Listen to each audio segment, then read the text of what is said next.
husband and relatives could no longer dissuade her from her desire. She shaved her head, took the name of Ryonen, which means to realize clearly, and started on her pilgrimage.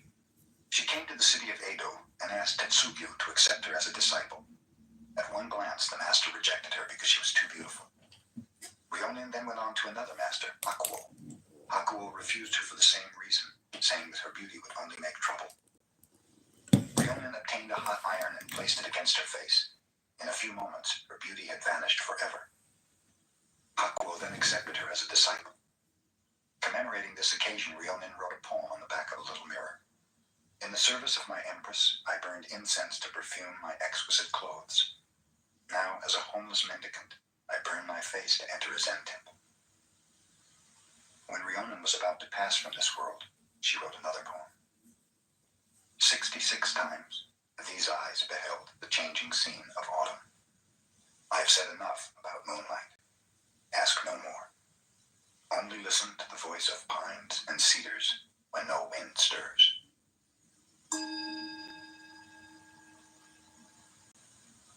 The cook monk, Dairyo, at Bankai's monastery decided that he would take good care of his old teacher's health and give him only fresh miso, a paste of soybeans mixed with wheat and yeast that often ferments.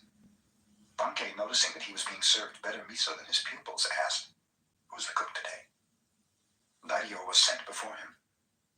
Bankei learned that according to his age and position, he should eat only fresh miso. So he said to the cook, "Then you think I shouldn't eat at all?" With this, he entered his room and locked the door. Dairyo, sitting outside the door, asked his teacher's pardon. Bankei would not answer. For 7 days, Dairyo sat outside and Bankei within.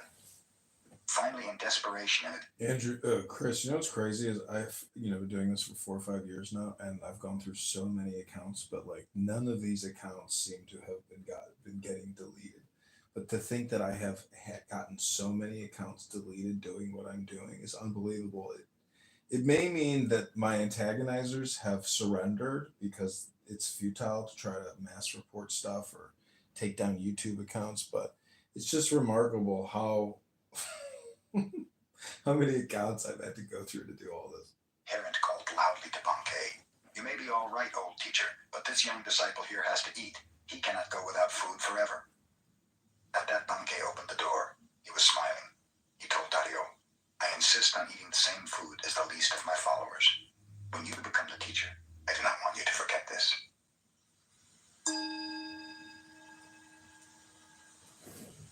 A student of Tendai, a philosophical school of Buddhism, came to the Zen abode of Gasan as a pupil. When he was departing a few years later, Gasan warned him, "Studying the truth speculatively is useful as a way of collecting preaching material. But remember that unless you meditate constantly, your light of truth may go out."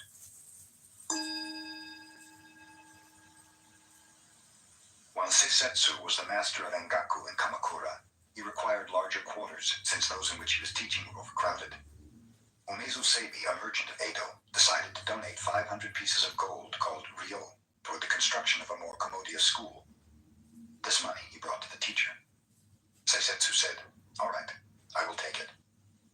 Umezu gave Seisetsu the sack of gold, but he was dissatisfied with the attitude of the teacher. One might live a whole year on 3 ryo, and the merchant had not even been thanked for 500. "In that sack are 500 ryo," hinted Umezu. "You told me that before," replied Seisetsu. "Even if I am a wealthy merchant, 500 ryo is a lot of money," said Umezu. "Do you want me to thank you for it?" asked Seisetsu. "You ought to," replied Umezu. "Why should I?" inquired Seisetsu. "The giver should be thankful."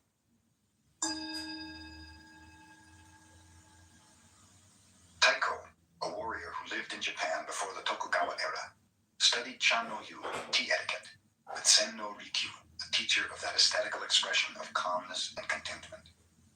Taiko's attendant warrior, Keito, interpreted his superior's enthusiasm for tea etiquette as negligence of state affairs, so he decided to kill Sen no Rikyu. He pretended to make a social call upon the tea master and was invited to drink tea. The master, who was well skilled in his art, saw at a glance the warrior's intention, so he invited Keito to leave his sword outside before entering the room for the ceremony, explaining that Chan no Yu represents peacefulness itself. Keito would not listen to this. "I am a warrior," he said. "I always have my sword with me. Chanoyu or no Chanoyu, I have my sword. Very well. Bring your sword in and have some tea, consented Sen no Rikyu. The kettle was boiling on the charcoal fire. Suddenly, Sen no Rikyu tipped it over. Hissing steam arose, filling the room with smoke and ashes. The startled warrior ran outside. The tea master apologized. It was my mistake. Come back in and have some tea. I have your sword here covered with ashes, and we'll clean it and give it to you. In this predicament, the warrior realized he could not very well kill the tea master, so he gave up the idea. Just before Ninakawa passed away, the Zen master Ikkyu visited him. Shall I lead you on? Ikkyu asked. Ninakawa replied, I came here alone, and I go alone. What help could you be to me? Ikkyu answered, if you think you really come and go, that is your delusion. Let me show you the path on which there is no coming and no going. With his words, Ikkyu had revealed the path so clearly that Ninakawa smiled and passed away.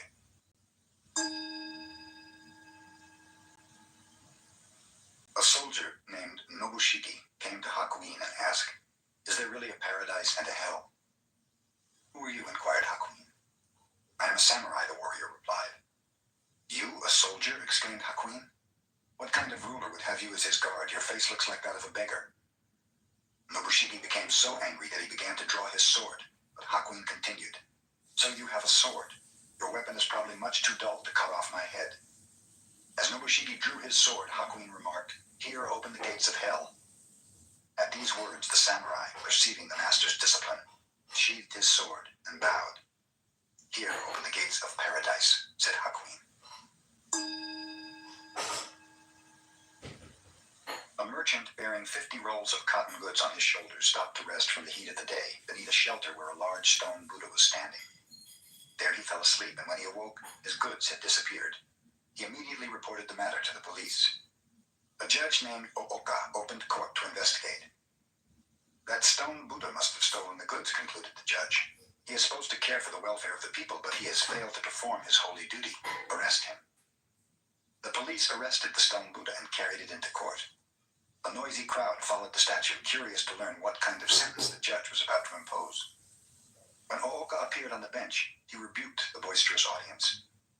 What right have you people to appear before the court laughing and joking in this manner? You are in contempt of court and subject to a fine and imprisonment. The people hastened to apologize. I shall have to impose a fine on you, said the judge, but I will remit it, provided each one of you brings 1 roll of cotton goods to the courts within 3 days. Anyone failing to do this will be arrested. One of the rolls of cloth which the people brought was quickly recognized by the merchant as his own, and thus the thief was easily discovered. The merchant recovered his goods, and the cotton rolls were returned to the people. Are you dreaming of a way to earn money on your own terms without starting a business? Create a clubhouse account and talk about a podcast every day. Once a division of the Japanese army was engaged in a sham battle, and some of the officers found it necessary to make their headquarters in Gasan's temple. Gasan told his cook, let the officers have only the same simple fare we eat. This made the army men angry, as they were used to very deferential treatment. One came to Gasan and said, who do you think we are? We are soldiers, sacrificing our lives for our country. Why don't you treat us accordingly?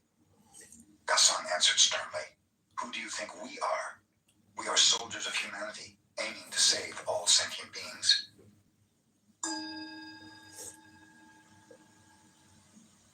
Zenkai, the son of a samurai, journeyed to Edo and there became the retainer of a high official. He fell in love with the official's wife and was discovered. In self-defense, he slew the official. Then he ran away with the wife.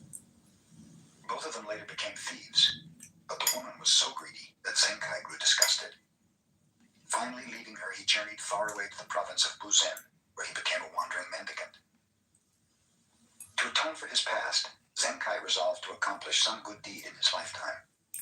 Knowing of a dangerous road over a cliff that had caused the death and injury of many persons, he resolved to cut a tunnel through the mountain there. Begging food in the daytime, Zenkai worked at night digging his tunnel. When 30 years had gone by, the tunnel was 2,280 feet long, 20 feet high, and 30 feet wide. 2 years before the work was completed, the son of the official he had slain was a skillful swordsman. found Zenkai out and came to kill him in revenge. I will give you my life willingly, said Zenkai. Only let me finish this work. On the day it is completed, then you may kill me. So the sun awaited the day. Several months passed and Zenkai kept on digging. The sun grew tired of doing nothing and began to help with the digging. After he had helped for more than a year, he came to admire Zenkai's strong will and character. At last, the tunnel was completed, and the people could use it to travel in safety.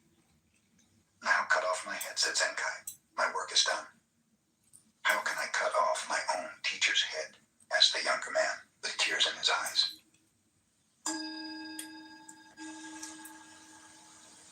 A great Japanese warrior named Nobunaga decided to attack the enemy, although he had only 1/10 the number of men the opposition commanded.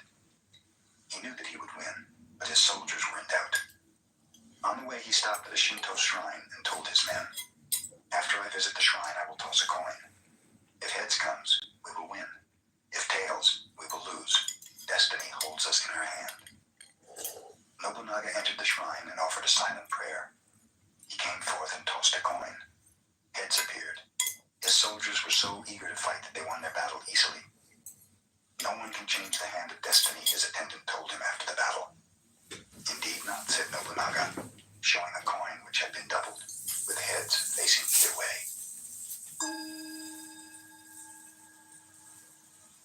Gasan instructed his adherents one day. Those who speak against killing and who desire to spare the lives of all conscious beings are right.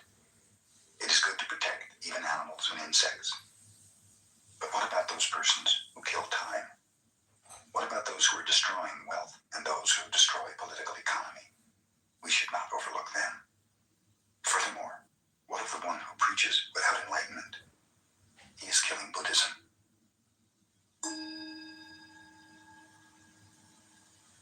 A young wife fell sick and was about to die. I love you so much, she told her husband. I do not want to leave you. Do not go from me to any other woman. If you do, I will return as a ghost and cause you endless trouble. Soon the wife passed away. The husband respected her last wish for the first 3 months, but then he met another woman and fell in love with her. They became engaged to be married. Immediately after the engagement, a ghost appeared every night to the man, blaming him for not keeping his promise. The ghost was clever, too. She told him exactly what had transpired between himself and his new sweetheart. Whenever he gave his fiancée a present, the ghost would describe it in detail. She would even repeat conversations, and it so annoyed the man that he could not sleep. Someone advised him to take his problem to a Zen master who lived close to the village. At length, in despair, the poor man went to him for help. Your former wife became a ghost and knows everything you do, commented the master.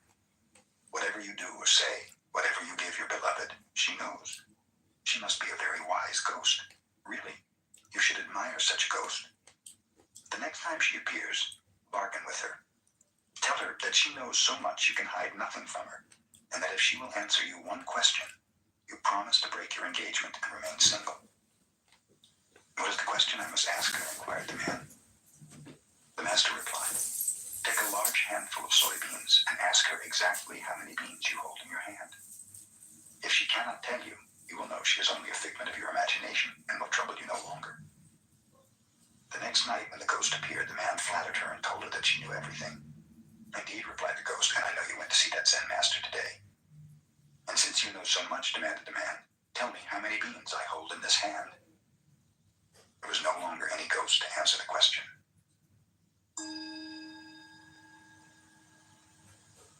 Yamaoka Keshu was a tutor of the emperor. He was also a master of fencing and a profound student of Zen. His home was the abode of vagabonds. He had but one suit of clothes, for they kept him always poor.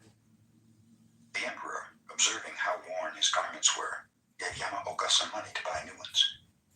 The next time Yamaoka appeared, he wore the same old outfit. What became of the new clothes, Yamaoka asked the emperor. I provided clothes for the children of your majesty, explained Yamaoka.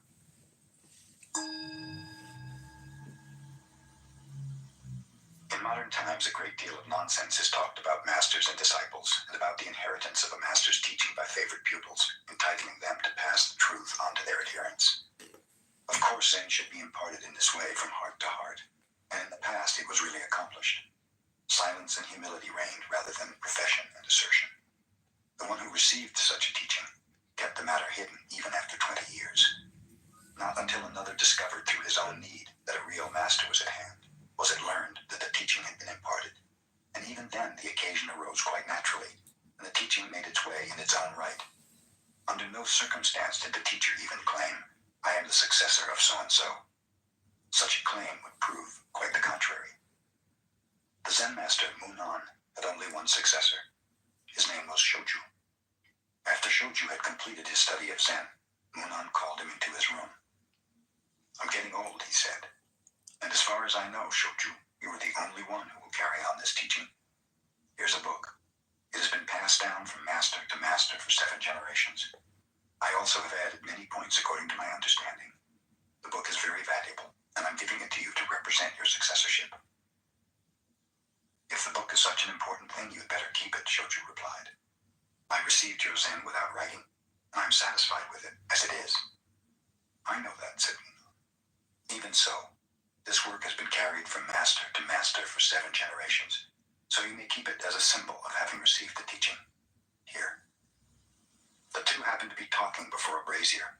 The instant Shoju felt the book in his hands, he thrust it into the flaming coals. He had no lust for possessions.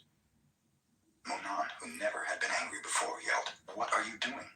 Shoju shouted back, "What are you saying?"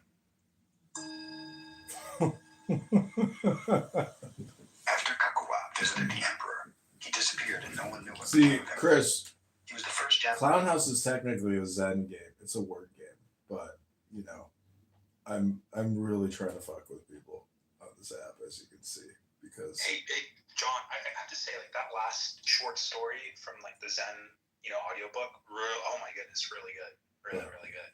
Yeah. Crack me up. I know. What are you doing? It's funny. It's funny. Yeah, And it's very yeah. smart. Japanese to study Zen in China, but since he showed nothing of it, save one note, he is not remembered for having brought Zen into his country. Kakuwa visited China and accepted the true teaching. He did not travel while he was there. Meditating constantly, he lived on a remote part of a mountain. Whenever people found him and asked him to preach, he would say a few words and then move to another part of the mountain where he could be found less easily. The emperor heard about Kakuwa when he returned to Japan and asked him to preach Zen for his edification and that of his subjects.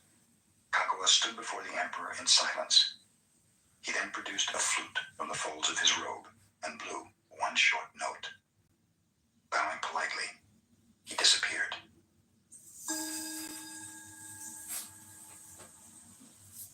Circumstances arose one day which delayed preparation of the dinner of a Soto Zen master, Fugai, and his followers. In haste, the cook went to the garden with his curved knife and cut off the tops of green vegetables, chopped them together, and made soup, unaware that in his haste he had included part of a snake in the vegetables. The followers of Fugai thought they never had tasted such a good soup, but when the master himself found the snake's head in his bowl, he summoned the cook. "What is this?" he demanded, holding up the head of the snake. "Oh, thank you, master," replied the cook, taking the morsel and eating it quickly.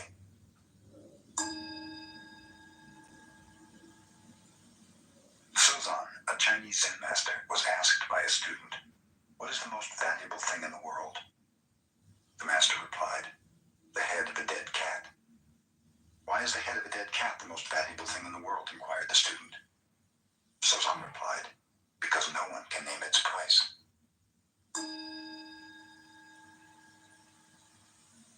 The pupils of the Tendai school used to study meditation before Zen entered Japan.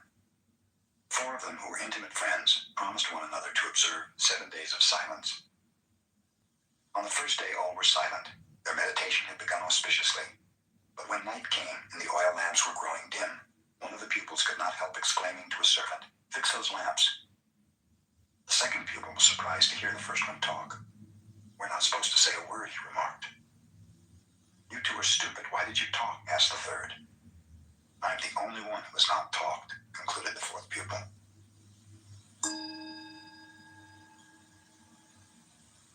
The Zen pupils take a vow that even if they are killed by their teacher, they intend to learn Zen.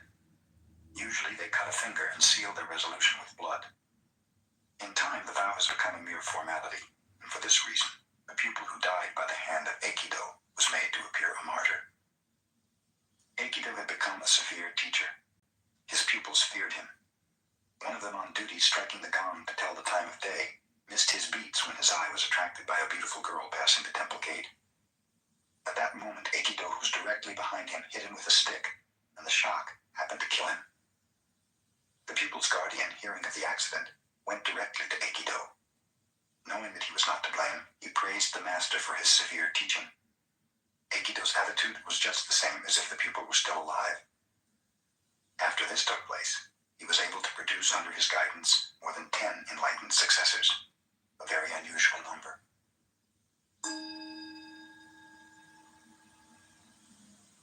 Ryokan devoted his life to the study of Zen. One day he heard that his nephew, despite the admonitions of relatives, was spending his money on a courtesan. Inasmuch as the nephew had taken Ryokan's place in managing the family estate and the property was in danger of being dissipated, the relatives asked Ryokan to do something about it. Ryokan had to travel a long way to visit his nephew, whom he had not seen for many years. The nephew seemed pleased to meet his uncle again and invited him to remain overnight. All night, Ryokan sat in meditation. As he was departing in the morning, he said to the young man, "I must be getting old. My hand shakes, so will you help me tie the string of my straw sandal?" The nephew helped him willingly. "Thank you," finished Ryokan. "You see, a man becomes older and feebler day by day. Take good care of yourself." Then Ryokan left, never mentioning a word about the courtesan or the complaints of the relatives. But from that morning on, the dissipations of the nephew ended.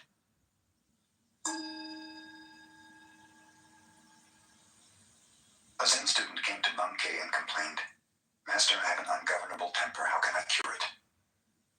"You have something very strange," replied Bankei. "Let me see what you have." "Just now I cannot show it to you," replied the other. "When can you show it to me?" asked Bankei. "It arises unexpectedly," replied the student.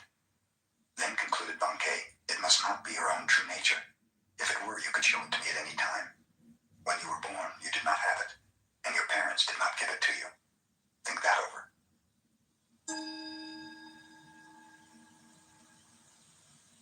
Hogan, a Chinese Zen teacher, lived alone in a small temple in the country. One day, 4 traveling monks appeared and asked if they might make a fire in his yard to warm themselves. While they were building the fire, Hogan heard them arguing about subjectivity and objectivity. He joined them and said, "There is a big stone. Do you consider it to be inside or outside your mind?" One of the monks replied, "From the Buddhist viewpoint, everything is an objectification of mind, so I would say that the stone is inside my mind." "Your head must feel very heavy," observed Hogan, "if you were carrying around a stone like that in your mind."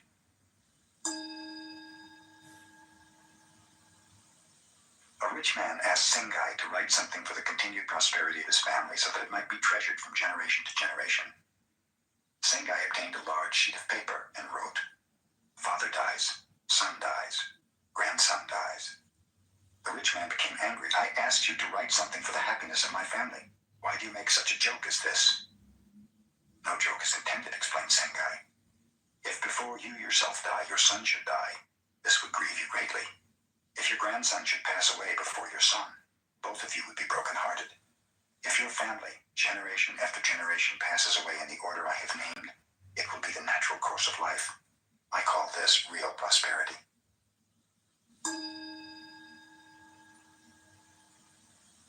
A woman of Nagasaki named Kame was one of the few makers of incense burners in Japan. Such a burner is a work of art to be used only in a tea room or before a family shrine. Kame, whose father before her had been such an artist, was fond of drinking. She also smoked and associated with men most of the time. Whenever she made a little money, she gave a feast inviting artists, poets, carpenters, workers, men of many vocations and avocations. In their association, she evolved her designs. Kame was exceedingly slow in creating, but when her work was finished, it was always a masterpiece. Her burners were treasured in homes whose womenfolk never drank, smoked, or associated freely with men. The mayor of Nagasaki once requested Kame to design an incense burner for him. She delayed doing so until almost half a year had passed. At that time, the mayor, who had been promoted to office in a distant city, visited her. He urged Kame to begin work on his burner. At last, receiving the inspiration, Kame made the incense burner. After it was completed, she placed it upon a table. She looked at it long and carefully. She smoked and drank before it as if it were her own company. All day she observed it. At last, picking up a hammer, Kame smashed it to bits. She saw it was not the perfect creation her mind demanded.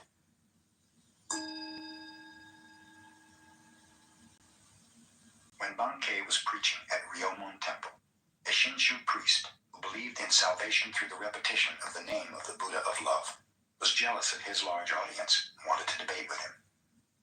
Bankei was in the midst of a talk when the priest appeared, but the fellow made such a disturbance that Bankei stopped his discourse and asked about the noise. The founder of our sect, boasted the priest, had such miraculous powers that he held a brush in his hand on one bank of the river. His attendant held up a paper on the other bank, and the teacher wrote the holy name of Amida through the air. Can you do such a wonderful thing? Bankei replied lightly. Perhaps your fox can perform that trick, but that is not the manner of Zen. My miracle is that when I feel hungry, I eat, and when I feel thirsty, I drink.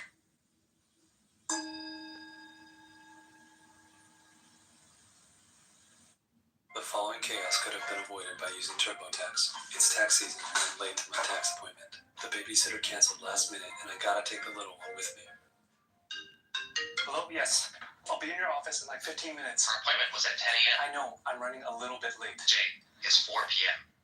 That's when I realized I can hand off my taxes to a TurboTax expert who can have them prepared in as little as 2 hours. Did you make an appointment? Almost.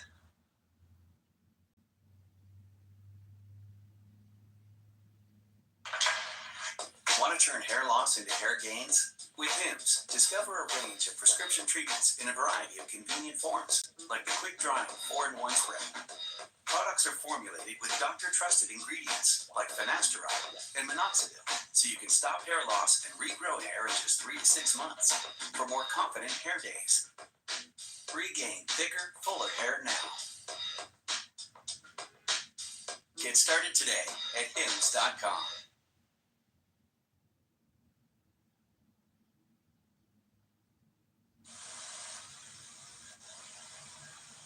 Yamaoka Teshu, as a young student of Zen, visited one master after another.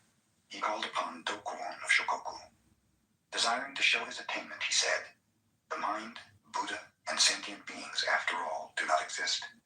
The true nature of phenomena is emptiness. There is no realization, no delusion, no sage, no mediocrity. There is no giving and nothing to be received." Dokuon, who was smoking quietly, said nothing. Suddenly he whacked Yamaoka with his bamboo pipe. This made the youth quite angry. "If nothing exists," inquired Dokuon, "where did this anger come from?"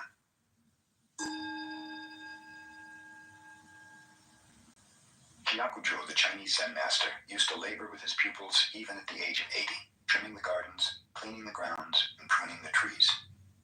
The pupils felt sorry to see the old teacher working so hard, but they knew he would not listen to their advice to stop, so they hid away his tools. That day the master did not eat. The next day he did not eat, nor the next. He may be angry because we have hidden his tools, the pupils surmised. We had better put them back. The day they did, the teacher worked and ate the same as before. In the evening, he instructed them. No work, no food.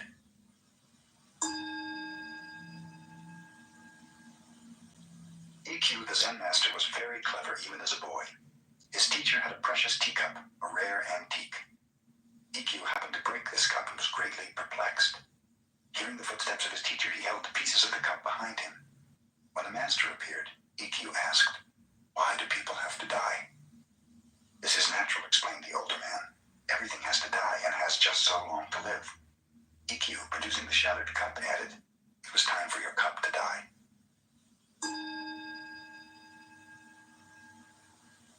A Zen master named Geitan lived in the latter part of the Tokugawa era. He used to say, "There are 3 kinds of disciples.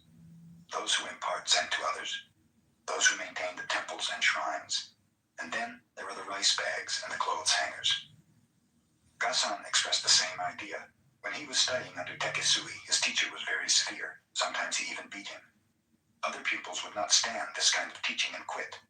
Gasan remained, saying, "A poor disciple utilizes a teacher's influence.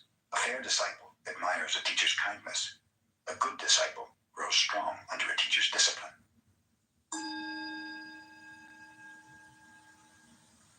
Zen teachers train their young pupils to express themselves. 2 Zen temples each had a child protege. One child going to obtain vegetables each morning would meet the other on the way. "Where are you going?" asked the one. "I'm going wherever my feet go," the other responded. This reply puzzled the first child, who went to his teacher for help. "Tomorrow morning," the teacher told him, "when you meet that little fellow, ask him the same question. He'll give you the same answer, and then you ask him, 'Suppose you have no feet, then where are you going?' That'll fix him." The children met again the following morning. "Where are you going?" asked the first child. "I'm going wherever the wind blows," answered the other. This again nonplussed the youngster, who took his defeat to his teacher. "Ask him where he's going if there's no wind," suggested the teacher. The next day the children met a third time. "Where are you going?" asked the first child. "I'm going to market to buy vegetables," the other replied.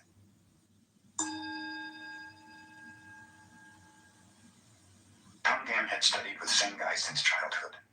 When he was 20, he wanted to leave his teacher and visit others for comparative study, but Sengai would not permit this. Every time Tangen suggested it, Sengai would give him a rap on the head. Finally, Tangen asked an elder brother to coax permission from Sengai. This the brother did, and then reported to Tangen, "It is arranged. I have fixed it for you to start on your pilgrimage at once." Tangen went to Sengai to thank him for his permission. The master answered by giving him another rap. When Tangen related this to his elder brother, the other said, "What is the matter? Sengai has no business giving permission and then changing his mind. I'll tell him so." And off he went to see the teacher. "I did not cancel my permission," said Sengai. "I just wish to give him one last smack over the head. For when he returns, he'll be enlightened, and I will not be able to reprimand him again."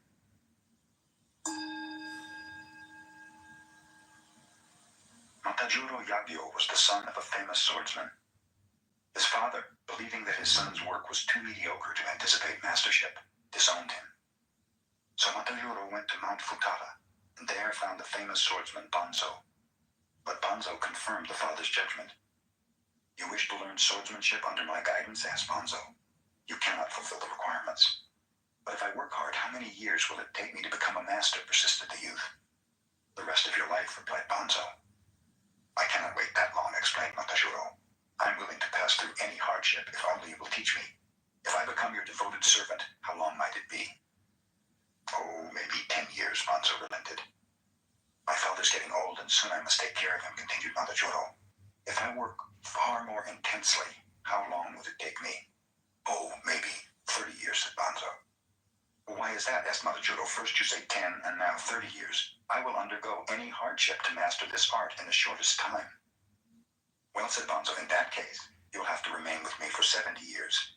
A man in such a hurry as you are to get results seldom learns quickly." "Very well," declared the youth, understanding at last that he was being rebuked for impatience. "I agree." Matajuro was told never to speak of fencing and never to touch a sword. He cooked for his master, washed the dishes, made his bed, cleaned the yard, cared for the garden, all without a word of swordsmanship. 3 years passed. Still Matajuro labored on. Thinking of his future, he was sad. He had not even begun to learn the art to which he had devoted his life. But one day Banzo crept up behind him and gave him a terrific blow with a wooden sword. The following day, when Matajuro was cooking rice, Banzo again sprang upon him unexpectedly. After that, day and night, Matajuro had to defend himself from unexpected thrusts. Not a moment passed in any day that he did not have to think of the taste of Banzo's sword. He learned so rapidly, he brought smiles to the face of his master. Matajuro became the greatest swordsman in the land.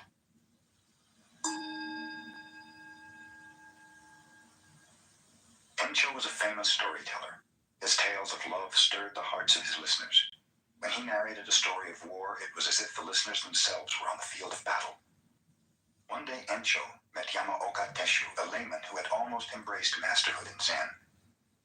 "I understand," said Yamaoka, "you are the best storyteller in our land, and that you make people cry or laugh at will. Tell me my favorite story of the Peach Boy. When I was a little tot, I used to sleep beside my mother, and she often related this legend. In the middle of the story, I would fall asleep.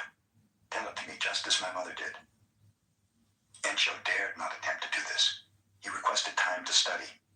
Several months later, he went to Yamaoka and said, Please give me the opportunity to tell you the story. Some other day, answered Yamaoka. Encho was keenly disappointed. He studied further and tried again. Yamaoka rejected him many times. When Encho would start to talk, Yamaoka would stop him, saying, "You're not yet like my mother." It took Encho 5 years to be able to tell Yamaoka the legend as his mother had told it to him. In this way, Yamaoka imparted Zen to Encho.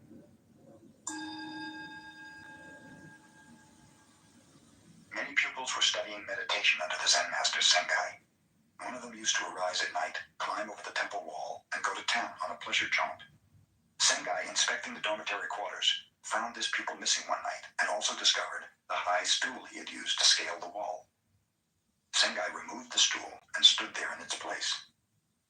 When the wanderer returned, not knowing that Sengai was the stool, he put his feet on the master's head and jumped down into the grounds. Discovering what he had done, he was aghast. Sengai said, "It is very chilly in the early morning. Do be careful not to catch cold yourself." The pupil never went out at night again.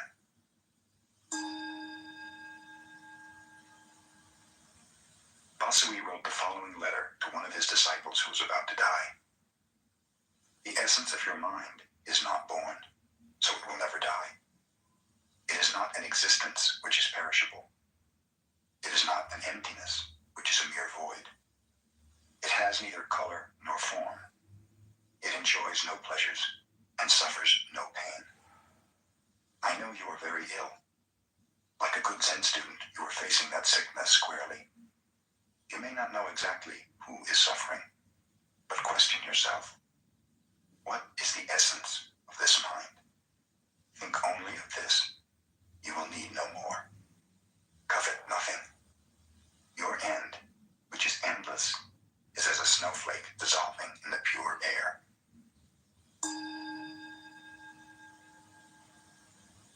A Zen master, Nengi-san, asked a young student to bring him a pail of water to cool his bath. The student brought the water, and after cooling the bath, threw onto the ground the little that was left over. "You dunce," the master scolded him. "Why didn't you give the rest of the water to the plants? What right have you to waste even a drop of water in this temple?" The young student attained Zen in that instant. He changed his name to Tekesui, which means a drop of water.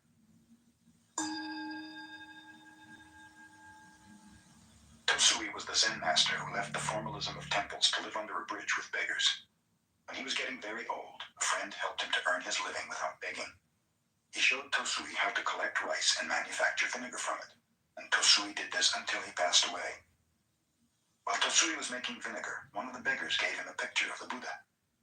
Tosui hung it on the wall of his hut and put a sign beside it. The sign read, "Mr. Amida Buddha, this little room is quite narrow. I can let you remain as a transient, but don't think I'm asking you to help me to be reborn in your paradise." Shoichi was a one-eyed teacher of Zen, sparkling with enlightenment. He taught his disciples in Tofuku Temple. Day and night, the whole temple stood in silence. There was no sound at all. Even the reciting of sutras was abolished by the teacher. His pupils had nothing to do but meditate. When the master passed away, an old neighbor heard the ringing of bells and the recitation of sutras. Then she knew Shoichi had gone.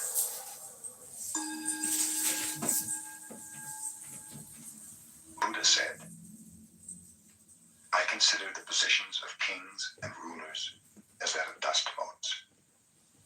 I observe treasures of gold and gems as so many bricks and pebbles. I look upon the finest silken robes as tattered rags. I see myriad worlds of the universe as small seeds of fruit, and the greatest lake in India as a drop of oil on my foot.